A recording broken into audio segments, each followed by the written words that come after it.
이 시간 우리에게 주신 하나님의 말씀은 마태복음 26장 36절부터 46절입니다. 제가 봉독합니다. 이 예수께서 제자들과 함께 겟세마네라는 곳에 이르러 제자들에게 이르시되 내가 저기 가서 기도할 동안에 너희는 여기 앉아 있으라 하시고 베드로와 세베대의 두 아들을 데리고 가실새 고민하고 슬퍼하사 이에 말씀하시되 내 마음이 매우 고민하여 죽게 되었으니 너희는 여기 머물러 나와 함께 깨어 있으라 하시고 조금 나아가서 얼굴을 땅에 대시고 엎드려 기도하여 이르시되 내 아버지여 만일 할만하시거든 이 잔을 내게서 지나게 하옵소서. 그러나 나의 원대로 마시옵고 아버지의 원대로 하옵소서 하시고 제자들에게 오사 그 자는 것을 보시고 베드로에게 말씀하시되 너희가 나와 함께 1시간도 이렇게 깨어 있을 수 없더냐. 시험에 들지 않게 깨어 기도하라. 마음에는 온이로되 육신이 약하도다 하시고 다시 두 번째 나아가 기도하여 이르시되 내 아버지여 만일 내가 마시지 않고는 이 잔이 내게서 지나갈 수 없거든 아버지의 원대로 되기를 원하나이다 하시고 다시 오사 보신저 그들이 자니 이는 그들이 눈이 피곤함일러라. 또 그들을 두시고 나아가 세 번째 같은 말씀으로 기도하신 후 이에 제자들에게 오사 이르시되 이제는 자고 쉬라. 보라 때가 가까이 왔으니 인자가 죄인의 손에 팔리느니라. 일어나라 함께 가자. 보라 나를 파는 자가 가까이 왔느니라. 아멘. 자, 여기서 성경에 들어가는 방식을 이제 달리해야 됩니다. 여지껏 봤던 그런 잘못된 방식들은 버릴 수 있어야 됩니다. 우리가 이제 성경에 들어가는 곳에서는 사상적으로는요, 어떻게 보면 자유주의자들이나 철학자들에 대해서 우리가 빚을 좀 지고 있어요. 오히려 복음주의를 표방하는 사람들보다 훨씬 더 우리한테 임팩트를 주고 있는 부분이 있습니다. 그들은 하나님을 끌어내리려고 했지만 그 모든 지혜를 가지고 하나님을 올릴 수 있는 근거들을 그들은 제공해 주었습니다. 토마스 쿤이라는 학자는 이제 그걸 패러다임의 전환이 있어야 된다죠. 패러다임 시프트가 있어야 된다고 하는데 실제 그건 저 동의를 합니다. 동의를 하면서 이제 세상 어떤 것이 있더라도 그 도약을 하려고 하면 그런 것들이 있어야 돼요. 캐롤 같은 사람들도 그 이제 도약하는 거에 대해서 이야기를 하는 거죠. 종교 1단계, 종교 2단계. 자, 일찍이 그 하이데거 같은 사람들은 역사를 분석함에 있어서 이렇게 이야기합니다. 역사는 사건 그 자체보다 숨어있는 이야기들이 더 중요하다라고 하면서 이 내러티브의 중요성을 이야기를 했습니다. 그리고 가더머와 같은 포스트 모던 학자들이 이걸 읽게 되었는데요. 실제 그렇습니다. 그런다면 세상의 역사도 그럴지언데 역사라는 것은 그죠 사실이 아니죠. 사실에 근거한 문학적인 구성들이죠. 그죠? 근데 그 사실은 심히 왜곡됩니다. 그리고 모든 것이 다 표현될 수가 없습니다. 성경은 그러면 인류의 역사를 모두 담았는데 얼마나 많은 것이 감춰져 있겠느냐. 그래서 우리가 계시록 할 때 이 계시를 리빌 드러내다라는 의미를 가지고 있죠. 이 성경이라는 것이 이렇게 드러내는 것, 감추은 것이 이렇게 드러내는 것들을 가지고 있기 때문에 마귀도 잘 모른다는 겁니다. 잘이 아니고 아예 모른다는 거죠. 그리고 성경은 누가 아느냐 했을 때 예수 그리스도 안에 감춰진 하나님의 비밀이라고 하죠. 그런데 오늘날 모두 다 알게 돼 있다라고 이야기했는데 그 헛소리들을 갖다가 믿어서는 안 됩니다. 그리고 우리는 여기서 하나님 중심으로 그리고 그리스도 중심으로 그리스도께서 말씀하셨던 신명기 사관을 중심으로 이걸 쳐다봅니다. 신명기 사관을 가지고 예수님께서는 어떻게 해석했는가 하면 십계명을 또 어떻게 해석했는가 하면 사랑의 메시지란 거죠. 그래서 하나님에 대한 사랑과 이웃에 대한 사랑이라고 하는 성경의 주요한 주제를 이끌어낼 수 있게 되었거든요. 이 안에서도 우리는 무엇을 바라볼 수 있어야 되는가 하면 그리스도의 애절한 사랑을 첫째로 바라볼 수 있어야 됩니다. 자, 그리고 여기서 이제 우리가 생각을 합니다. 베드로, 야고보, 요한이 주요 제자들, 예수님께서 좋아하시는 특별한 똘마니들을 데리고 간 것처럼 이야기한 데서부터 일단은 벗어나야 됩니다. 주요 제자이기도 하지만 이 사람들은 어떤 사람들입니까? 이제 여기서 이제 우리가 갖춘 우리의 새로운 배경을 가집니다. 이 숨겨진 배경을 어떤 사람들인가 했을 때 예수님을 적극적으로 예수님께서 사랑했던 사람들이고 그렇다면 이 공동체에서 이들의 영향력이 크겠습니까? 안 크겠습니까? 크겠죠. 예수 공동체에 12제자만 있는 것이 아니죠. 뭐 마리아도 있고 여럿이 있죠. 따라다니는데 이게 가룟 유다가 아무리 획책을 꾸민다 하더라도 이들의 동의가 없이는 그 일반적인 지지를 얻기가 힘들죠. 그렇게 되면 예수를 팔아먹을 수가 없습니다. 왜 팔아먹을 수 없는가 하면 무슨 놈 사두개인들이 예수 얼굴 몰라가지고 그 입 맞추자 거기 가서 노마병사들 보고 잡으라고 합니까? 제자들에게 배신당했다는 명분이 있어야 되거든요. 저 별것 같다 그 거짓 선지자라는 명분이 있어야 될 것 아니에요. 그 이제 지금 제자들 전체 배반해야 된다는 명분이 있어야 되는데 가룟 유다만 딸랑와갖고 무슨 그거 안에 영향력이 있겠습니까? 이들의 입김이 있어야지만이, 그리고 이들의 입김 속에서는 실제로 우리는 좀 더 상상하자면 누구까지도 여기 침묵할 수 있었겠는가 하면요, 예수 엄마까지도 마리아까지도 침묵하고 있었을 가능성이 높습니다. 왜냐하면 지 새끼가 위대한 영웅 될 수 있는 기회거든. 마리아가 예수가 하나님의 아들이라는 것을 믿기가 힘들었던 거예요. 그러니까 지 동생들하고 와가지고 팻말 듣고 야 예수야 정신 차리라 하고 앉아 있었지, 사기치지 마라 하고 앉아 있었지. 그런데 유대인의 구국 정신을 가진 메시아라고 하면, 독립군 대장이라고 하면 이야기는 달라집니다. 그렇지 않겠습니까? 이걸 모두 다 설득시킬 수 있는 사람이 누군가 했을 때 베드로, 야고, 요한일 수도 있다. 답으로 가져가면 안 됩니다. 안에서 집이었습니다. 그러니까 예수님께서 그럼 왜 이들을 데리고 갈 수 있었는가 했을 때 1차적으로 이놈들 정신 차리라고, 이놈들이 마음을 바꾸면 가룟 유다의 배신이 희석된다는 거. 예수님의 기도를 갖다가 뭐 인자의 연약함 이런 식으로 헛소리 하면 안 됩니다. 예수님의 기도는 사랑의 결정체고요. 예수님이 지금 이 잔을 내게서 지나가게 해달라는 건 있지 않습니까? 처절한 절규입니다. 어떤 절규인가 했을 때 예수님의 안위를 위해서가 아니고 제자들의 안위를 위한 처절한 절규들입니다. 자, 이 배경을 가지고 이렇게 들어갑니다. 그런데 이게 아니까 역대 아무도 그렇게 해석을 못하고 아유 뭐 연약한 인자의 모습들 뭐 어쩌고 저쩌고 이렇게 헛소리를 하는 거예요. 예수님은 언제든 일관성이 있었거든요. 자, 예수님께서 체포되시기 전에 겟세마네 동산에서 간절한 기도를 하십니다. 그리고 이 기도에 대해서 알아야 되는 거 있죠. 진정한 중보기도입니다. 그리고 놀랍게도요, 이 기도는 이 땅에서 응답되지 않음으로써 역설적으로 응답되는 중보기도입니다. 어떤 중보기도도 응답되지 않는다. 그런데 역설적으로 응답된다. 그리고 중보는 예수님에게만 합당하다. 술라의 음악 같은 자유주의 신학을 열은 사람들 이거 이야기하죠. 예수님 말고는 중보기도 없기 때문에 뭐 중보기도는 맞지 않다. 그 상당한 부분 저는 그 부분에서는 동의를 합니다. 자, 이 장면은요, 예수의 육신을 입으신 예수님께서 마지막으로 제자들과 함께 계신 장면입니다. 예수님의 제자 중에서 핵심 인물들이 베드로, 야고보, 요한은요, 예수님의 강구에 동참해야 할 중요한 순간에도 깨어있지 못하다.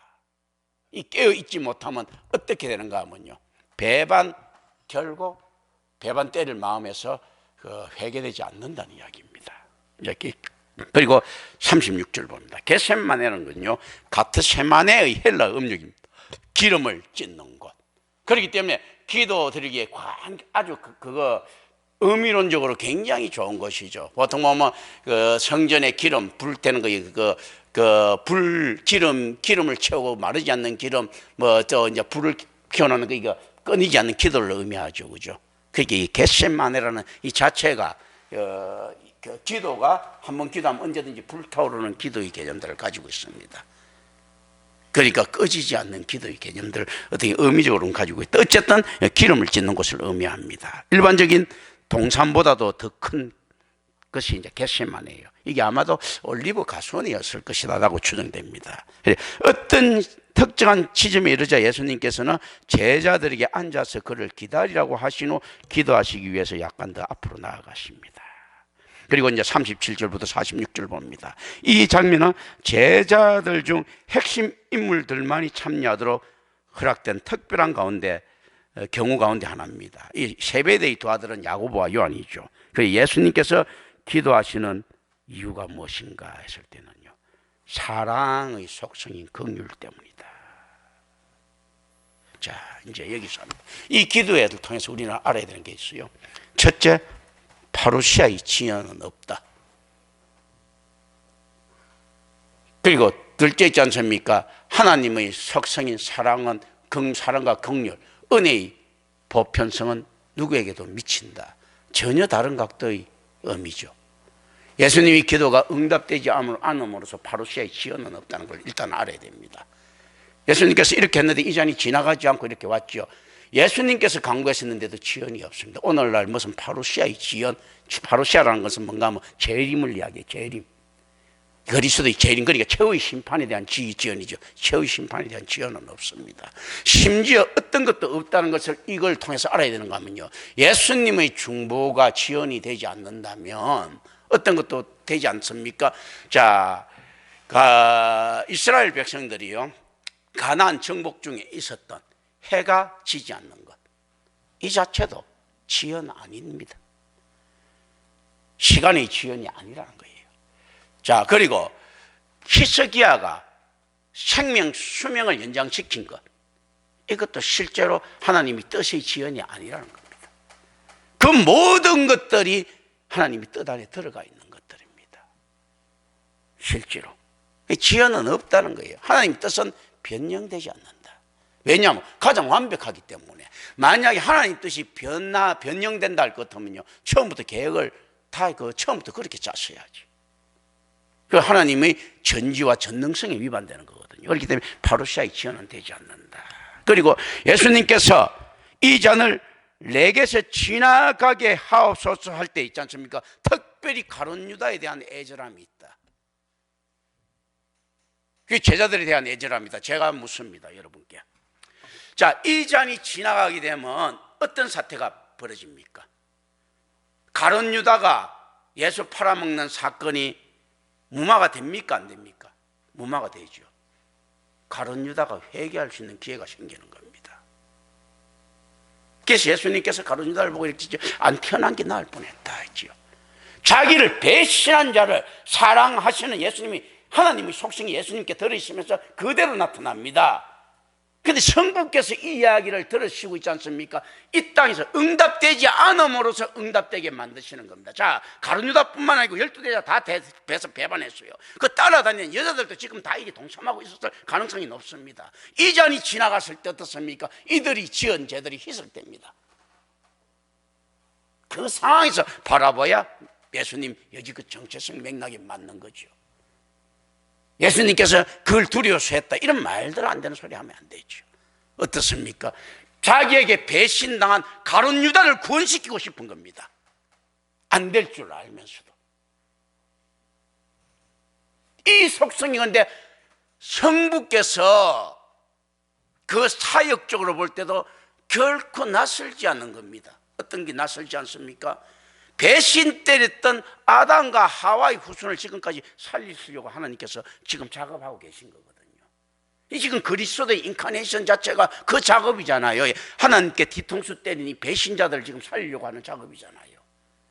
거기에 대해서 예수님께서 또 이야기하시는 겁니다. 제 뒤통수 때린 이 제자들이나 제 따라오는 이 사람들 좀 구원할 수 없겠습니까? 라고 강구하는 겁니다. 지금 이 잔이 지나가게 되면 어떻습니까? 가룟 유다의 죄는 회개할 수 있고 자살을 하지 않았을 거고,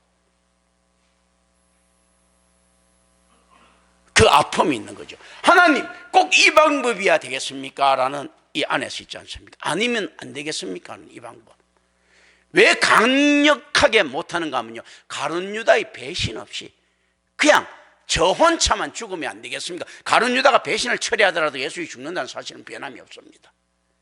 지금 가룟 유다의 배신을, 그리고 제자들이 배신을 철회시키고 싶은 겁니다. 그리고 예수는 죽고 싶은 거죠. 아무도 자신을 판자 없이 죽고 싶은 거죠. 그런데 그렇게 되면 안 되는 거예요.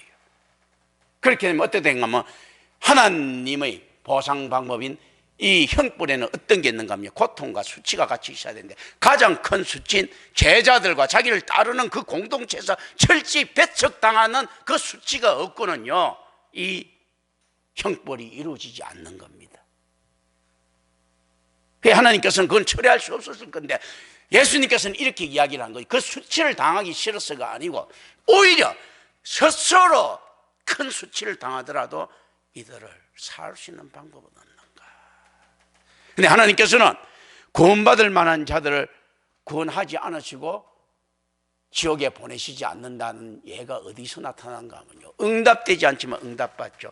다 배반했어요. 그리고 오히려 뒤에 숨은 놈들이 더 나쁜 놈들일 수 있습니다. 가룟 유다는 그래도 적극적으로 나타난 애국주의자라면요, 베드로, 야고보, 요한 같은 놈은요, 뒤에서 있지 않습니까? 암중에서 그 계산기 두드리면서 지령을 내린 더 있지 않습니까? 더 나쁜 놈일 수 있어요. 그런데 어떻습니까? 가룟 유다는 구원 못 받은 자를 상징하지만 나머지 제자들은 구원에 이르게 되지요. 회개를 할 수 있는, 이게 응답을 받았지 않습니까? 묘하게 이런 형태를 지금 우리가 상상을 합니다. 이 안에서 성경이 들어가지. 그런데 놀라운 것은요, 역대 이런 성경의 해석은 없었다. 그 이제 저번에 내가 이걸 하면서 이동준 목사한테 요거 안에서 석기박에 잠시 이야기를 하면서 이야기를 했죠. 그렇다면 이 무엇을 이야기하는가? 상식적으로 생각해도 한 번쯤은 생각해 볼 수 있는 스토리인데, 이 생각이 아무것도 없었다는 것은 성경에 대해서 하나님의 사람이 아니면 결코 알 수 없게끔 되어 있는 거예요. 역대 수도 없이 많은 천재들이 지나가고 경건한 자들이 지나가도 이런 식으로 임마누엘 교회처럼 성경을 접근을 못했다고 하면요, 그리고 임마누엘 교회 성경 접근하는 방식이 하나님 중심이고 그리스도 중심이라고 하면요, 어떤 자들도 성경에 하나님의 은혜 없이는 못 들어간다는 것에 대한 반향들입니다. 이런 해석이 하나도 없었다는 게 놀랍지 않습니까? 무서운 일이죠. 이렇게 됐을 때 한번 보십시오. 하나님의 사랑은 더 커지죠. 그리스도의 사역은 더 감동적이 되지 않습니까? 그런데 인간 예수를 부각시킴으로써 어떻게 됩니까? 그리스도의 사역이 초라해집니다. 이 바탕 안에서 교회가 서다 보니까, 인자이신 그리스도를 따르다 보니까 어떻습니까? 교회가 개판이 되는 거죠. 메시아이신 그리스도를, 인자이신 예수를 따르다 보니까 그리스도이신 예수를 따라야 신봉해야 되는데, 인자이신 예수는 우리 신앙의 모범이 되는 거거든요. 예수의 이런 모습들이 어떤 모습들입니까? 이웃 사랑에 대한 원수를 내 몸과 같이 사랑하라는 것을 실천하고 있는 모습이죠. 인자이신 예수예요. 지금 이 강구하는 사람이, 이 인자이신 100% 인간이신 예수가 어떻게 강구합니까? 지 뒤통수 친 제자들을 향한 긍휼한 마음을 드러내고 있습니다. 이거는 무엇을 이야기하고 있습니까? 우리가 은혜 받아 변모되면 내 이웃을 진짜로 사랑할 수 있다는 이야기입니다. 예수님이 인간의 몸을 입어서 인류를 사랑할 수 있었다면 그리스도인이 거듭났을 때 정말 원수인 인류들을 사랑할 수 있다는 이야기입니다. 오늘날 교회는 그 올바른 사랑이 실천되고 있습니까? 라고 했을 때 아마 부분적으로 실천되고 있는 부분들이 있을 것입니다. 보이지 않지만 거듭난 자들, 그건 참사랑을 가지고 갔을 것인데, 그리고 실질적으로 이 공동체, 이 교회 공동체잖아요. 지금 예수 그리스도의 공동체, 지금 이런 사랑을 가지고 있는 자는 예수 하나 말고는 아무도 없는 거예요, 지금. 그런데 생겨나기 시작합니다. 누구부터를 출발했어요? 예수라고 하는 목사로부터 출발해가지고 생겨나기 시작합니다. 뭐 임마누엘 교회도 어쩔 수 없죠. 그리스도 김경천이라고 하는 목사로 인해 갖고 하나씩 생겨나는 수밖에. 이제 이 상태에서 이렇게 쳐다봅니다. 예수님께서는 기도하시는 이유가 가룟 유다를 비롯한 제자들을 사랑하시는 긍휼 때문이다. 그리고 이 기도가 끝나자마자 예수님께서 자 이제 막 먹고 자라, 이제 나를 파는 자가 가까이 왔다, 이제 때가 가까이 왔다, 이렇게 이야기하는 건 뭡니까? 파루시아의 지혜는 없다. 하나님이 뜻만이 완벽하다. 그럼 예수님께서는 하나님 뜻만이 완벽하고 바뀌지 않을 줄 알았는데도 왜 이 중보 기도를 했습니까? 이 중보 기도조차도 하나님의 뜻이기 때문입니다. 어떤 뜻입니까? 예수님께서 죽을 수 있는 자격을 증명해냈습니다. 하나님에 대한 사랑과 이웃 사랑을 증명해냈던 거예요. 이거 증명 못하고 십자가에 매달리면 이게 사기꾼 예수인지 어떻게 하나?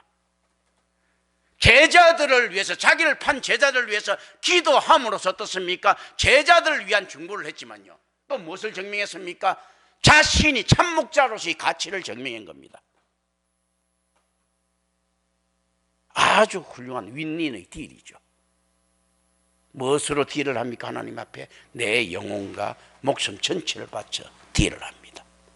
이 장사예요. 이제 이 의미로 있죠. 그게 무슨 말입니까? 우리가 하나님 앞에 나아갔을 때 어떻게 해야 되는가 할 때요, 자기 영혼과 목숨을 가지고 거래하는 거래의 현장들입니다. 사수할 수 있겠습니까? 아차 하는 순간에 자기 영혼과 목숨이 날아가는 그 거래의 현장이에요. 그걸 정말로 느낀다면 칼날 위에서 작두 타고 있는 무당도 있지 않습니까? 그 작두에 베일까 싶어서 온 신경을 곤두세이가 있는데, 자기 영혼과 목숨을 걸고 작두 타고 있는 여러분들이 거기서 헛생각할 수 있겠습니까? 이런 것들을 생각할 필요가 있는 거예요. 이 예수님의 안에서 이제 이거 폐마시게 생각하면 안 되고 이해를 시키기 위해서입니다. 예수님께서는 실제로 어떤 사랑의 긍휼을 보이셨고, 또 어떻습니까? 완벽한 거래를 성공시킵니다. 하나님에게 인자로서의 예수의 존재 가치를 증명해냈습니다. 이렇게 함으로써 네가 원수조차도 그렇게 사랑하는 거 보니까 온 인류를 사랑하는 게 맞기는 맞구나. 그렇다면 내 놈을 죽여가지고 일벌백계 해야 되겠구나. 되죠. 우리가 적장을 잡았을 때도 이렇지 않습니까? 야, 너 내 말 안 들으면 이놈을 죽여버린다 했을 때, 자, 예를 들어갖고 우리 남한에 와가지고요, 김정은이 목숨 내놓고, 야, 남한 너가 말 안 되면 김정은이 죽여버린다면 죽이세요 하지. 좋다고. 그렇지 않겠습니까? 자, 근데 자기 아들 대놓고 이거 죽여버린다면, 아유, 좀, 잠깐, just a moment, 이렇게 이야기를 하겠죠. 그렇지 않습니까? 지금 뭔가 예수님이 인류를 갖다 사랑하지 않는데, 안에서 인류 어쩌고 해서 예수님, 인류 박살내든지 말든지 할 것 아닙니까? 근데 이거로 하니까 예수님 정말로 인류를 사랑하시거든. 그러니까, 야, 너 정말 세상 구하고 싶어? 예. 그럼 너라도 죽을래? 이렇게 지금 이야기하는 거예요. 지금. 너 죽고도 구하고 싶어? 정말 사랑하기 증명이 된 겁니다. 가치에 있어서 더 크게 있는 거예요. 왜 더 크게 있는가 하면, 용서하는 자로 있으니까. 용서받는 자보다 용서하는 자가 더 크죠? 받는 자보다 주는 자가 더 좀 있는 것 아니에요. 아니, 그러니까 용서하는 자로 있지. 인류보다도 더 큰 자가 인류를 위해서 죽겠다고 하니까 하나님 성부 입장으로 볼 때는 손에 날 거래가 아닌 거예요. 이 개념입니다. 인류에게 사랑받는 자가 죽는 것은 뭐냐면, 사랑받는 자가 인류가 사랑받는 자보다 좀 더 큰 것 같아. 인류를 사랑하는 자를 죽이면 인류보다도 더 큰 것 아닙니까? 그러니까 예수님께서 어떻습니까? 온 세상의 죄를 감당하고도 남는 거예요. 왜냐하면 예수가 더 크기 때문에. 이거 증명해낸 거잖아요. 자기를 배신하는 자를 위해서 자기 사역마저도 포기하는 듯 보이는 예수님, 자기 정체성마저도 포기하는 듯 보이는 예수님, 이 잔을 내게서 지나가게 해주십시오. 이게 죄 없는 자, 하나님을 완전히 아는 자, 이 자의 입에서 나올 소리입니까? 이게 얼마나 무서운 소리입니까? 내가 세상을 위해서 내가 지옥에 안 가면 누가 가랴? 이 헛소리를 많이 하죠. 실제로 그런 소리잖아. 그거는 몰라서 그렇게 하지만, 인자는 하나님을 가장 완벽하게 아는 자인데 하나님의 사업을 박살내고 그걸 감당하면서까지도 이들을 살리고 싶어 한다. 그런 하나님이기 때문에 이 인자의 가치는 대속물로서, 영단번호로 충분하다. 이 역설이 존재합니다. 그렇기 때문에 나머지가 생기는 거죠. 이제 의미적인 겁니다. 자, 예수가, 하나님께서 공의로우신 하나님이시죠. 부당한 이익을 취하지 않는 하나님이시죠. 그러니까 어떻습니까? 12놈 다 지옥 가도 시원치 않은데 가장 작은 한 놈 가고 11놈 구원받는 이 형태. 물론 저는 예수 제자 12제자가 다 천국 갔다고 안 믿습니다. 그러나 또 아니라고 생각. 내가 예를 들어서 도마 같은 경우는 천국 갔겠는가? 도마 보고 지가 안 죽었다 하더라도, 또 도마가 인도에서 순교를 했다고 하는데, 인도에 있는 교회 꼬라지들 보면 도마가 그렇게 잘 지낸 것 같지는 않아요. 실제로 야고보서가 올바르다 하더라도 있지 않습니까? 그거 야고보가 사도는 아니지만 예수 동생 야고보고, 실제로 인간적으로 보면 그거 천국 갔겠는가 싶어요, 솔직히. 그런 거거든. 그러나 어쨌든 간에 이제 의미적으로 이제 가고, 그 또 하나님께서 천국 보내, 내가 모르는 다른 것들 모르는 거 있으니까 제가 이야기를 잘 못하는 겁니다. 천국을 쉽게 생각하지 마십시오. 하나님의 사람 있지 않습니까? 의미적으로 천국 이거 가는 있지 않습니까? 이게 몇 명이나 될 것 같습니까? 제가 볼 때는 뭐 우리가 앞에는 롯 같은 거 내가 저게 뭐 천국 같겠나 싶어요. 롯이. 그런 거거든요. 심지어 내가 야곱은 천국 갔을 것 같은데 이삭에 대해서는 내가 의심스러워요. 예를 들면 같겠지만 있지 않습니까? 아브라함과 이삭과 야곱이 하나님이다 해도 안에서 신앙적으로 안에서 봤을 때는 그 왜 그런가 하면 이삭에 있어서는 그렇게 야곱처럼 있지 않습니까? 격정적인 회개의 시간들이 잘 안 보인단 말이죠. 그런 것들이거든요. 그러니까 아브라함의 생에 있어서도 그렇게 정순했겠는가? 회개의 생은 이런 거. 그런데 아브라함의 전체적인 패턴을 봐서는 충분히 정순할 만하다 이렇게 생각을 합니다. 그 안에서 나와 있는 이 자체로 봐서는요, 성경에 나와 있는 액면가 그대로 이렇게 딱 봐가지고 제가 있지 않습니까? 조직 신학자로서 그리고 성경 안에서 성경에 몰입된 자로서 평가를 한다고 할 것 같으면 구약의 천국 갈 놈 내가 볼 땐 거의 아무도 발견 못합니다. 신약에 있어서도요, 천국 갈 인간 잘 발견하기 힘듭니다. 바울 정도가 좀 안정권에 있었을까 싶어도 바울도 불안한 요소들이 내가 좀 가지고 있습니다. 왜냐하면 바울이 성경을 얼마나 알았겠는가 하는 것은 저한테 항상 의문입니다. 성경을 안다는 것은요, 복음서를 안다는 것인데 바울이 복음서를 알았겠어요? 그런데 이제 바울한테는 근데 중요한 사람들이 주어집니다. 누가라고 하는 편집강이 주어졌기 때문에 누가가 적은 거, 누가가 옆에서 오히려 바울보다 복음서를, 성경을 더 잘 알았을 거예요. 그걸 알면서 바울이 선생 노릇은 지가 하고 있었던 거야. 누가 거 듣고 이렇게 만들었을 거예요. 누가복음 보면서 온갖 편집을 다 했으니까. 바울은 뭐 예수 그 안에서 만난 적도 잘 없는데 무슨 어떻게 복음서를 알았겠어요? 그 어떻게 구원받아? 그렇지 않아요? 그러니까 바울이 이야기한 것에서 실제 성경 빼놓고 나면 지엽적인 형태가 많이 나타납니다. 왜냐하면 신학에 가까운 형태들이죠. 바울 서신이 좀 더 풍성하려고 하면 바울은 무엇을 이용해야 되는가 하면 예수님의 로견, 예수님의 말씀을 인용해가지고 성경을 적어야 될 것인데 성경의 전체를 가지고 구약이나 신약을 추론해가지고 바울 서신을 적는단 말이죠. 그 왜 그런가 하면 누구한테 들었다 하더라도 자기가 직접 들은 게 아니기 때문에 이제 우리끼리 의미들이에요. 하나님께 성경을 했으니 성경입니다. 성경은 의심하면 안 됩니다. 그렇기 때문에 저자가 하나님이기 때문에 바울이 과연 로마서를 지가 진짜 이해할 수 있었겠는가? 바울이 고린도서를 지가 이해할 수 있었겠는가? 하나님이 저자를. 저는 거기에 대해서는 회의적이에요. 저 어떤 뜻이 분명히 있는데 왜냐하면 바울이 복음서에 대한 이해가 완벽하지 못한데 그런 것들 우리가 생각할 볼 필요가 있는 겁니다. 이거. 그러니까 야고보도 보면 복음서에 대해서 완벽하지 못하지 않습니까? 동생이라는 놈이라도 예수님하고 다닌 적이 없거든. 예수 말을 들은 적이 없거든. 그 인간이 야고보가. 그렇지 않습니까? 그러니까 이 성경에 예수님 말씀이 근거에서 나와야 되는데 자기 신학적 추론에 의해서 근거에 나오지. 그런데 그걸 하나님께서 예수님 말씀하고 덧붙여 써서 그렇지 지가 적을 때는 다 자기 신학적 추론들이죠. 가설들 아닙니까? 이런 거. 내가 왜 이 말을 던지는가 하면요, 올바른 성도 되기가 얼마나 힘든가 하는 겁니다. 이들은 하나님 은혜로 어쨌든 아브라함이고 뭐고 간에 성도가 됐어요. 은혜 빼놓고 나면 내가 볼 때 성도 될 인간들 없습니다. 성도는 될지만 아브라함 정도 가지고 내가 볼 때 천국 못 간다고 봅니다.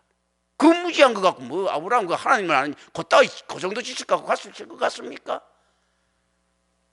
야곱 같은 놈이 어떻게 천국 가? 나올 때도 보면 드라빈 가지고 나올 때 눈 뜨 감아주고 있었던 놈인데요. 자기 집안에 그 여자들 온갖 그 우상 다 숨기갖고 옛날 그 고대 사회에 미신 다 믿고 있었던 집안 집구석인데 그게 다윗은 안 그렇습니까? 다 그런 놈들이잖아.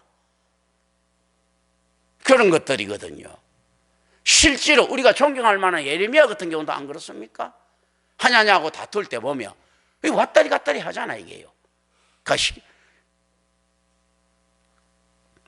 그런 것들 있지 않습니까? 이거 누가 이거 실제 있죠. 그 바울이 신학이 아무리 훌륭하다 하더라도 성경을 모르는데 무슨 천국 가?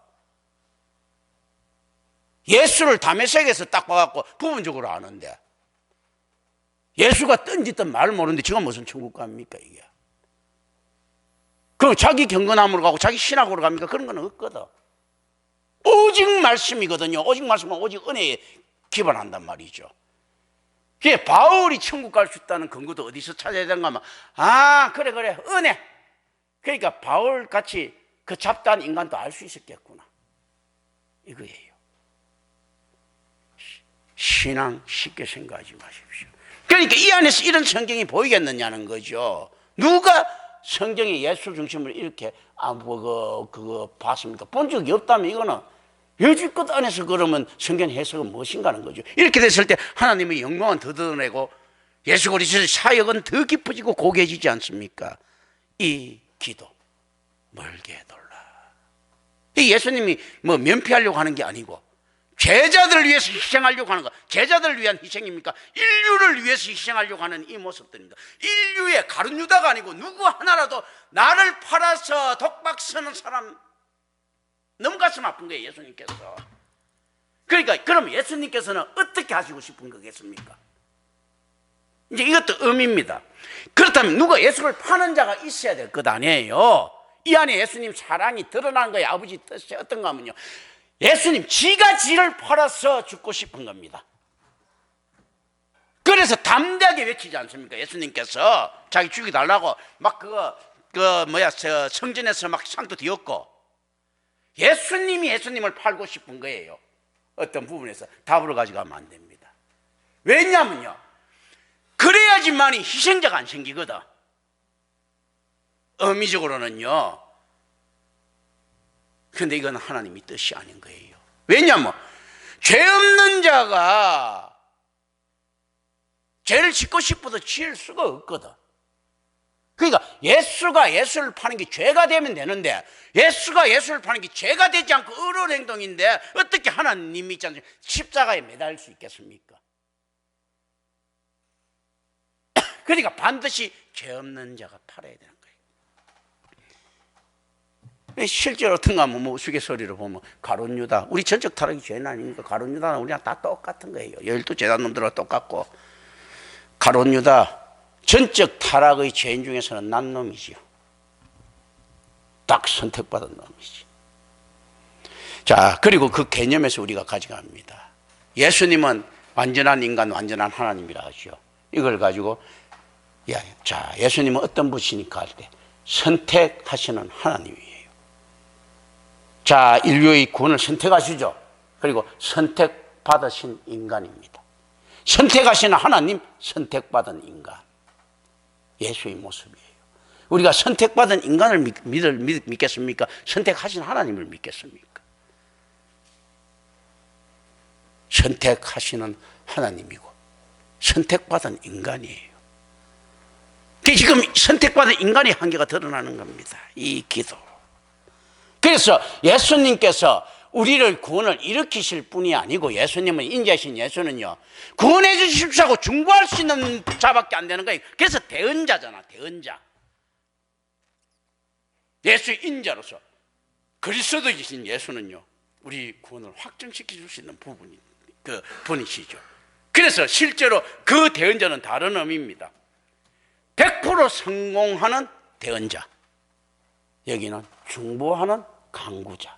지금 중보하는 강구자로서의 예수를 오늘 우리 보고 있습니다. 가장 모범적인 기도를 보고 있습니다. 내 이웃을 향해서 할 수 있는 가장 위대한 기도를 보고 있습니다. 어떤 기도입니까? 이 잔을 내게서 지나가게 하옵소서. 이 기도를 가르친 적이 있습니다. 언제요? 주기도문입니다.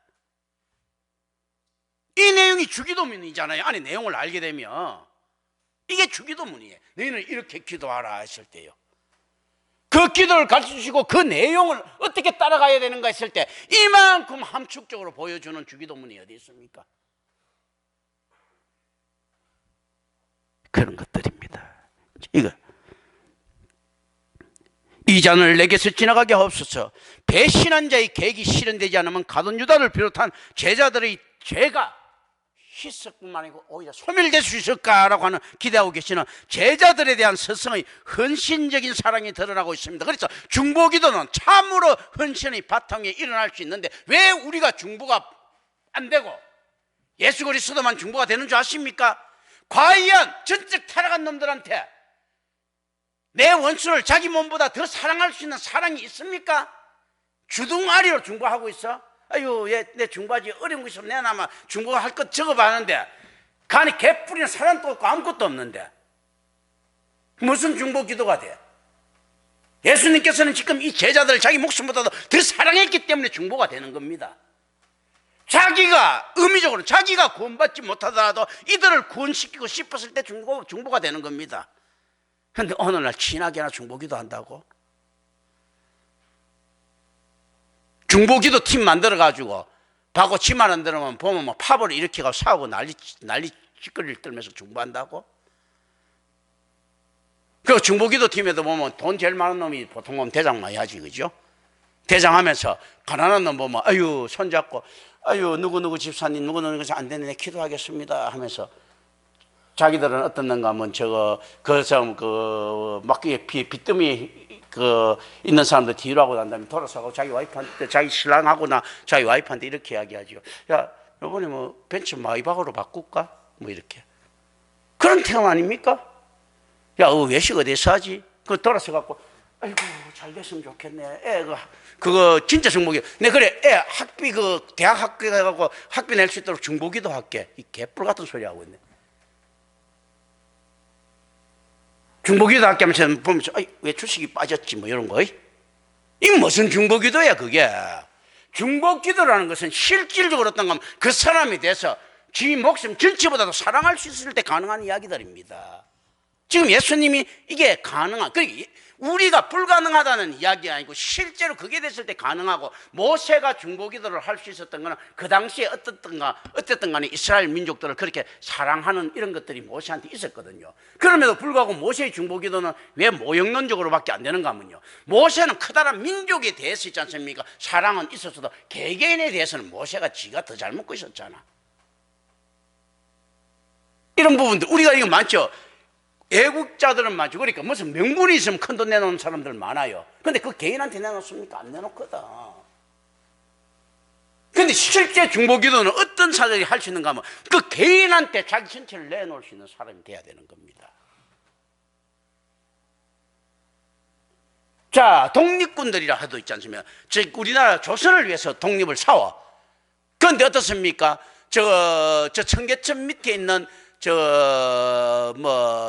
박평윤 씨, 윤머시기를 위해서 독립군 안 일으키죠, 그죠? 중보기도는요, 그것을 위해서 독립군 일으키는 거예요.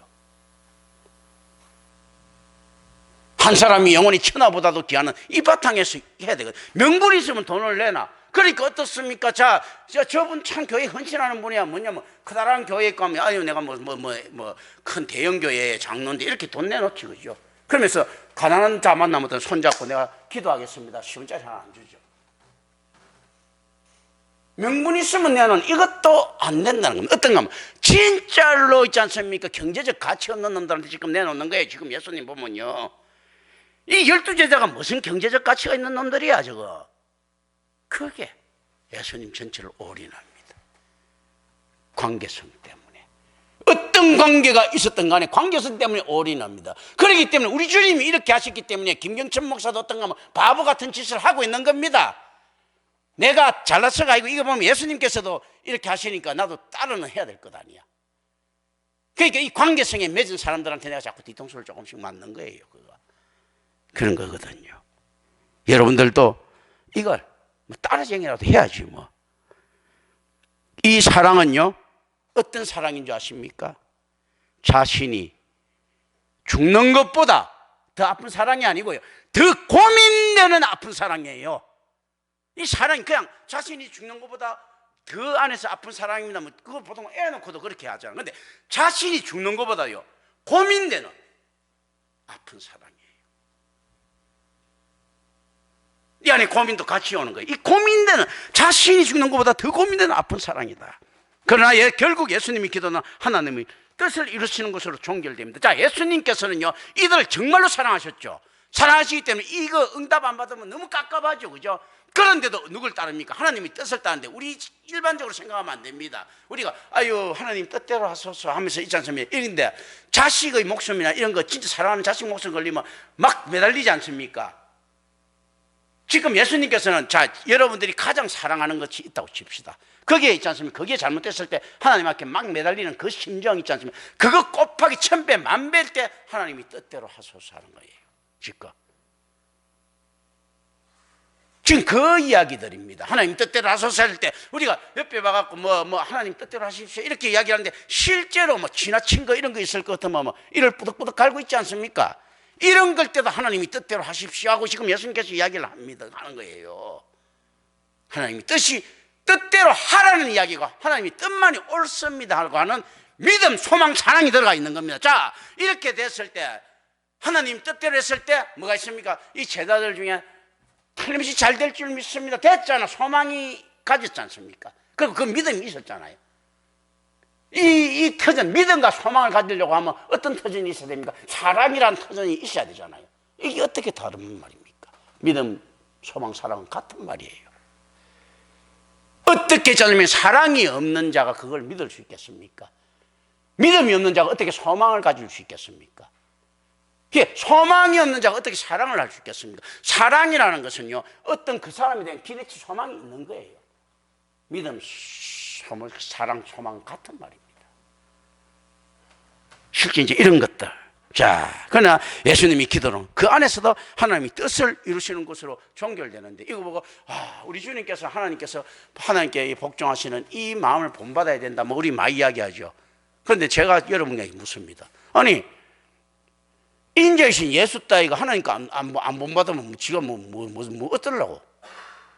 아니 바울 따위가 하나님 있지 않습니까? 뜻 안 따르면 지가 뭐 어떻게 하겠다고? 김경철이 따위가 하나님 뜻 안 따르면 뭐 어떻게 하겠다고?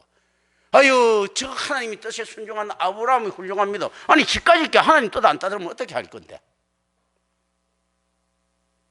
뭐가 있는데요? 뭐가 아무것도 없는 거예요. 그거 높게 평가할 거지 아무것도 없습니다. 우리가 하나님이 뜻에 순종한 자입니다. 아니 순종하면 어떻게 할 건데 지까지 것들이 그 결코 하나님 앞에 자랑할 만한 것들이 못 됩니다. 아니 그 격이 맞아야지 뭐 겁이 맞아야지 순종하고 안 하고지. 순종하는 것 자체가 영광인 줄 알아야지. 인자이신 예수가 하나님이 뜻에 따른 것 자체도 영광이라면 우리가 하나님 뜻 따른 거는 그거는 어떻게 보면 너무나 그 언밸런스한 꼴불견이지 그거. 야, 저놈이 그 하나님 뜻 따라 할 정도로 저 정도로 중요한 위치에 있나? 대박 맞았네 이거지요. 그 아브라함 같은 놈들이 대박 맞은 거지 무슨 그 안에서 훌륭한 신앙입니까? 김경철 같은 놈들도 마찬가지고 바울 같은 놈들도 마찬가지지. 다들 그런 거거든요. 대박 맞은 거지 하나님 뜻을 따른 거는요. 결코 그건 되지 않는다. 하나님 앞에서 어떤 있지 않습니까? 자기 자존심이나 이 가치 있는 것들은 없습니다. 이때 역설적인 결과로 응답됩니다. 11제자들의 구원에 대한 보전과 본질적인 응답을 보게 됩니다. 그럼에도 불구하고 결국 제자들을 구원을 이루시려는 하나님의 뜻이 구원을 이룬다라는 겁니다.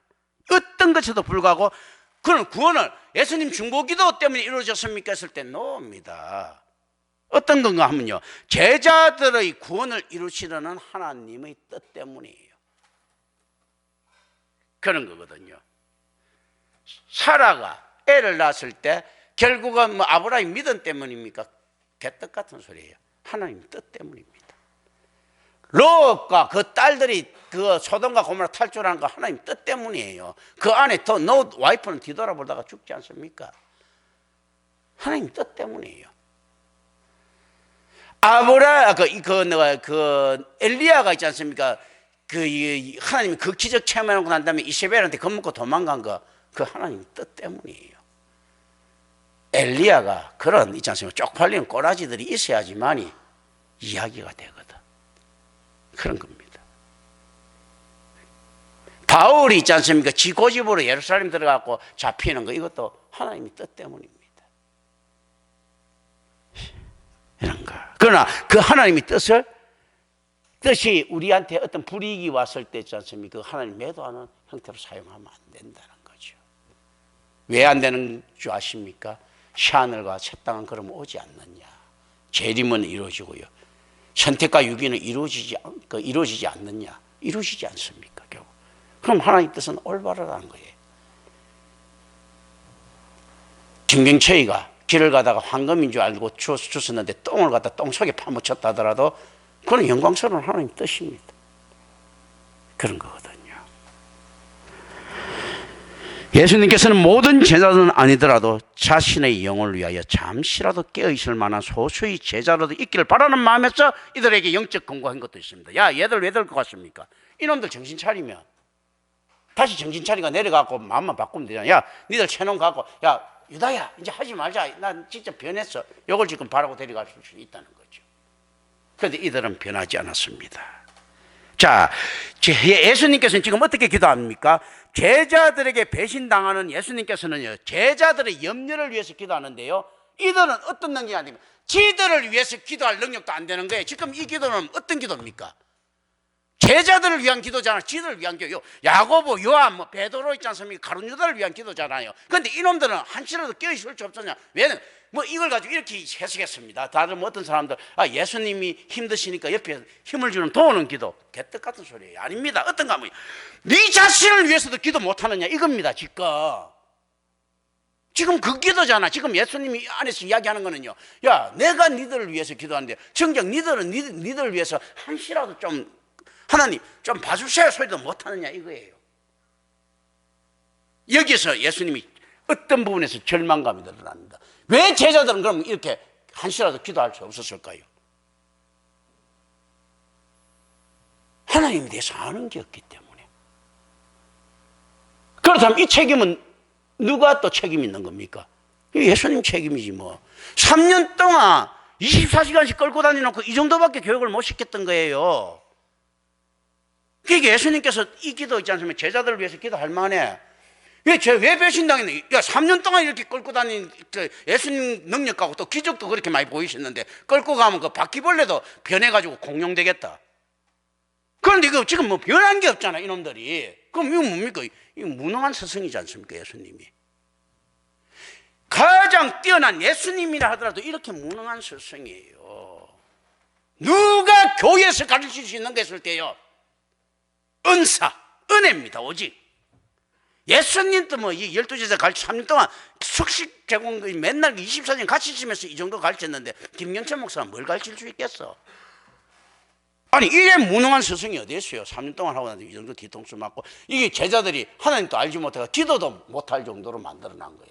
나는 그래도 우리 교회 지금 주기도문으로 기도하도록 만들어놨는데, 그렇지 않습니까? 이 기도도 못하게 만들어낸 정도의 예수님이 있지 않습니까? 이 제자들 가르치는 수준이에요. 예수님 같은 경우는 하고 나면 분명히 실패합니다. 대학 하나도 합격 못 시켜, 예를 들면.